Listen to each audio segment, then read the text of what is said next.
So in today's episode of Welcome to North Korea, I woke up this morning and I saw a story where Donald Trump has removed any reference to his impeachment from the Smithsonian. So if you go there now, you can read about Andrew Johnson, and you can read about Bill Clinton being impeached. You can read about Richard Nixon resigning, but he had him take out the references of his impeachment.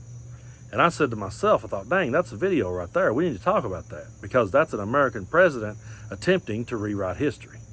I thought, yeah, we can definitely do a full-length video on that alone because I can go back and point out to people how that MAGA has always been the party that says we were coming after history and we were trying to erase history when we removed statues of terrible people.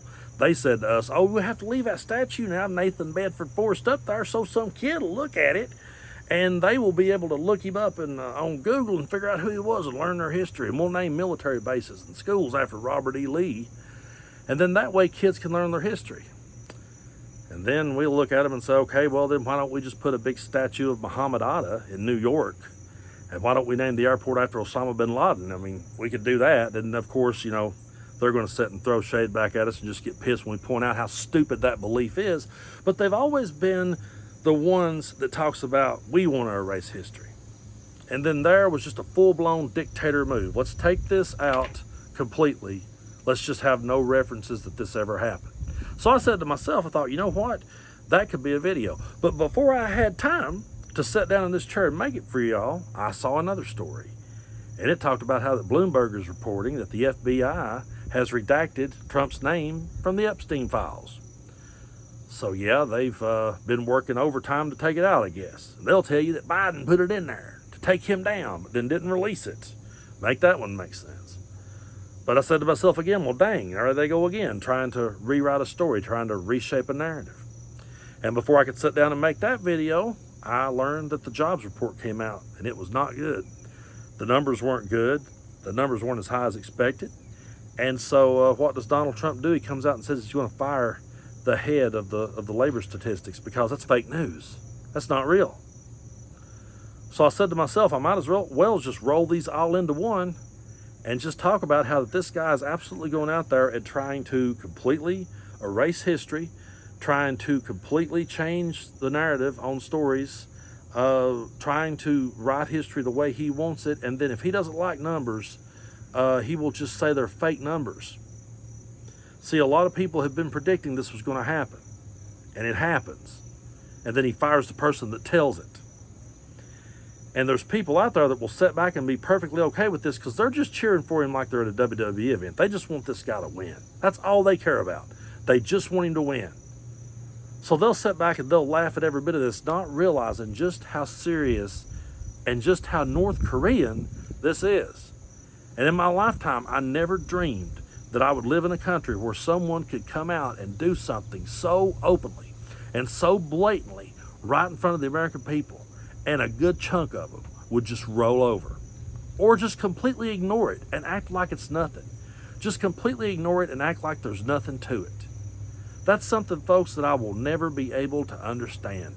There's part of me, there's a small part of me that somewhat envies the people who always says, what's going on? What y'all protesting about, huh? Part of me envies those people. And then the other part says I could never be that person. I could never look away at what's happening.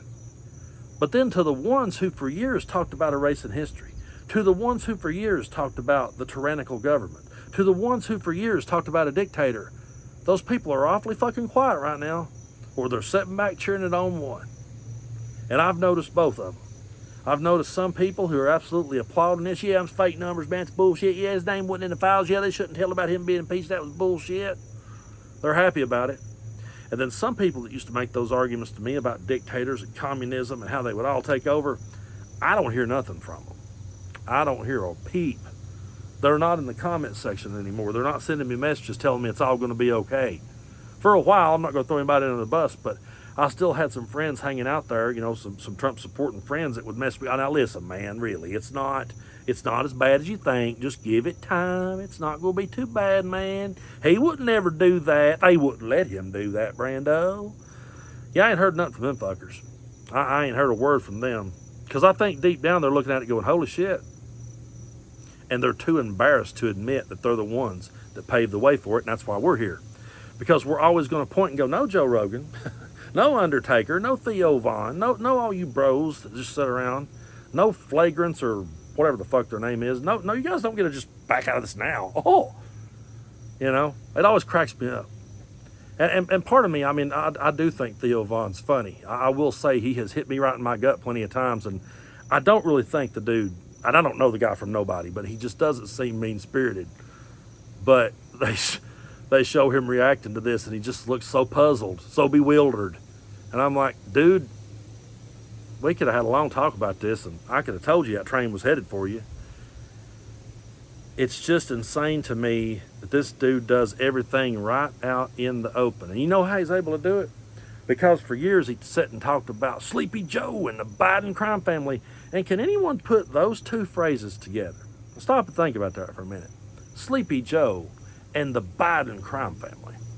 So this guy over here, he's a man. Okay, well, first of all, he's sleepy. He can't finish a sentence. He stutters every other word. But then he's the mastermind. He's Vito Corleone of this big crime family. And they never realized just how stupid those two things were. I'm over here going, wait a minute, which is it? Is he Sleepy Joe, or is he Vito Corleone? Which one is he? Well, turns out while they had us sitting over here looking at Joe Biden, oh God, look at him, look at the crimes, look at the laptop, oh God. While we was all looking over in that direction, Vito Corleone was gearing up for round two. And if you ever see The Godfather Part 2, it's pretty brutal, especially when you went back and seen how that Vito rose to power. And that's kind of where we are. We're seeing it unfold right in front of our faces. They're doing it right out in the open. I remember one time, no joke, I was playing a game of hide and seek. I remember as plain as day. It's so crazy that it just came to me out of nowhere. I just remembered this. When I said that line, I remember the first time I heard it. Everybody was, me and the kids was playing in the yard. And everybody, we were all trying to find a place to hide, you know. Everybody's trying to get creative with it. And my grandpa looked over at me and he said, hey, Brando, he said, if I was you, he said, just go over and just lean up against that tree real still and don't move. And I said, they'll see me. He said, not if you're still and not if you stand on that side.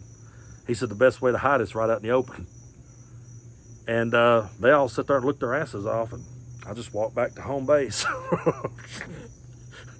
So, yeah, that's what's happening now. It's just all coming right out in the open. They're just putting it out there.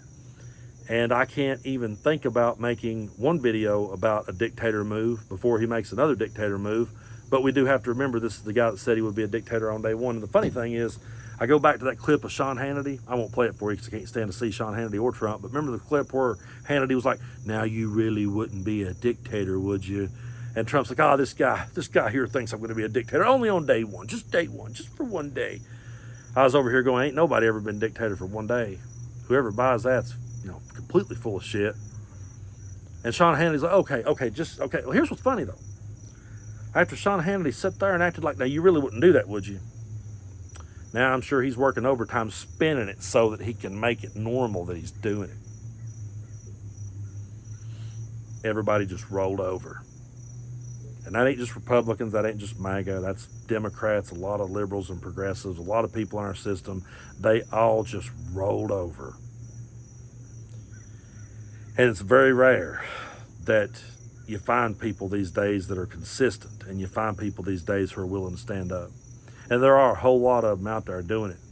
A whole lot of them getting up and going to work every day and trying to point out the obvious.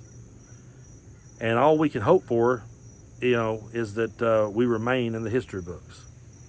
All we can hope for is that we fight the good enough fight that when it's over, we can tell the story.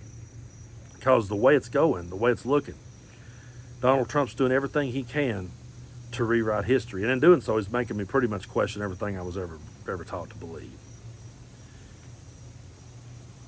I want Donald Trump to be remembered when someone says the name Donald, and no disrespect to anyone out there, I've got good friends with that name.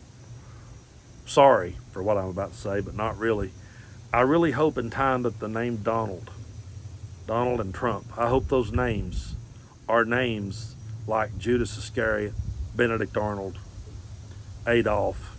I want them to be names where no one would want to mention it. That's how he deserves to be recorded in the history books. That's the manner in which people should look back on him as. Not as a hero, not as anyone that was worth it. But I would hope that in the history books he will be the learning point. He will be the where kids, future generations will go back and say, right there's where they really realized just how fragile everything was. I hope that's how the dude's remembered, and I hope that we make it long enough to get to the other side to where we can secure that history before this guy goes back and just tells everybody it was all a bed of roses. Definitely make you question things. And I catch myself more and more going, I'm not a conspiracy theorist, but I'm really not. But damn, how did it come unraveled so fast? That quick. We ain't even a year in. It's just August. Here we are. And where is that one decent person? Anywhere now. I mean, I've always said they're all loyalists, his people. I always call them the loyalist. But there's got to be one that sees through it, don't they? I mean, Dan Bongino said he saw things that scarred him for life. Is he somewhere right now being told what to say? I'll stop before I sound like a conspiracy theorist. And I'm sure by the time, let's see, we've run about 11 minutes on this video. I'm sure Aaron Parnas has already released 3 more videos talking about 3 more dictator moves that the fucker made. So I'll be back with you, folks.